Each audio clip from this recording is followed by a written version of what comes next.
Alors que les membres de la Ligue de Justice sont occupés avec leur prochaine offensive contre Perpetua, c'est au tour de héros de second plan de faire leur entrée en scène. Nightwing se retrouve ainsi en route pour le marais du massacre, où il commence à rassembler ses propres alliés avec pour démarrer le détective Chimp, alors en fâcheuse posture, puis le reste des anciens membres des Titans. Ensemble, ils vont ensuite trouver un soutien inattendu en la personne de Lex Luthor, ayant survécu à sa propre chute et préparant maintenant celle des divinités ennemies, source de tous ses malheurs. Le plan de Luthor est simple. Atteindre la baie du soufre pour y détruire le trône de Perpetua, où sont enfermés les membres de la Légion Fatale, dont le trône siphonne les énergies pour le compte de sa déesse. Après bien des errements et autres péripéties, le groupe arrive enfin en vue du trône, mais doit faire face à son gardien, le terrible Omega Knight, aidé par un Batman ayant absorbé les pouvoirs du limier martien de son monde. Surmontant tous leur défiance première envers Luthor, les Titans parviennent à se coordonner et à vaincre, jusqu'à libérer la Légion Fatale, qui, pour les en remercier, tentera de les combattre avant d'accepter d'entendre raison, du moins temporairement. Lex décide alors de partir de son côté avec son groupe reformé pour se lancer à la recherche du Death Metal, un matériau ultime qui pourrait bien leur permettre à tous de remporter la victoire s'il est correctement utilisé. Mais pour l'approcher, il faut avoir de sacrées capacités spéciales. Dès lors, qui de mieux placé que le mec plus ultra pour remplir cette mission? Lobo accepte de récupérer le précieux métal tout en affrontant sporadiquement son propre adversaire, un Batman avec son ADN si particulier et une sérieuse dent contre lui. La mission est un succès et pour la première fois depuis longtemps, la Légion Fatale est en mesure d'entrevoir un mince espoir. Pendant ce temps, la Ligue de Justice est elle aussi reformée et combat dans les ruines de Castlebat qui prennent vie sur l'injonction du Darkest Knight pour les empêcher de poursuivre. L'ennemi a en effet du pain sur sa propre planche car il va maintenant se confronter directement à Perpetua pour la tuer et obtenir le contrôle total de la réalité afin de la reformer à son image pervertie et de créer un multivers qui rit des plus angoissants.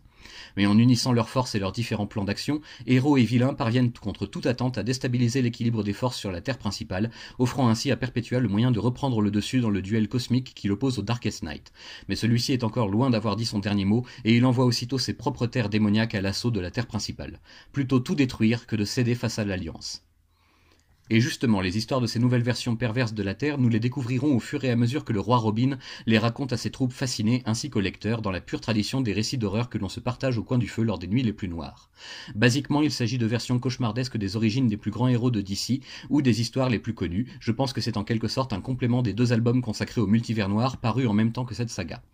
Scott Snyder et Greg Capullo occupent toujours l'emplacement central de l'intrigue avec les aventures de la Ligue de Justice reformée et aidée cette fois par la Légion Fatale, dont les propres aventures sont racontées par une pléiade d'auteurs et de dessinateurs variés.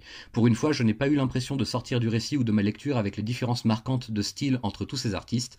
Tout le monde coopère plutôt bien et cette édition reliée regroupe et organise les histoires en un ordre acceptable et facilement compréhensible surtout. Ne vous fiez pas à la couverture de ce 3e tome qui nous présente le roi Robin dans toute sa splendeur si particulière, car il n'a qu'une toute petite place dans les événements qui se déroulent ici.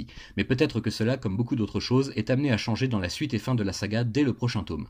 Encore une fois, je plains un peu les personnes qui se seront concentrées et limitées à l'édition simple chapitre par chapitre de la seule série Death Metal, parce qu'elles auront loupé des tas de choses essentielles et de détails pour suivre et comprendre parfaitement ce qui se passe et tous les enjeux mis en scène. Le retour de Lex Luthor en premier lieu par exemple.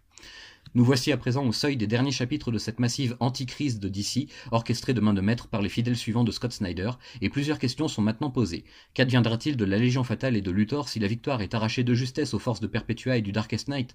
Le multivers DC tel qu'on le connaît depuis les New 52 et même depuis toujours pourrait-on dire, risque de changer du tout au tout, et un bête retour à la normale serait assez décevant je trouve. On veut qu'il y ait des conséquences majeures et durables à cette grande histoire qui bouleverse tous les codes établis, réponse très prochainement dans le 4e et dernier tome de cette saga infernale au rythme endiablé, c'est le cas de le dire.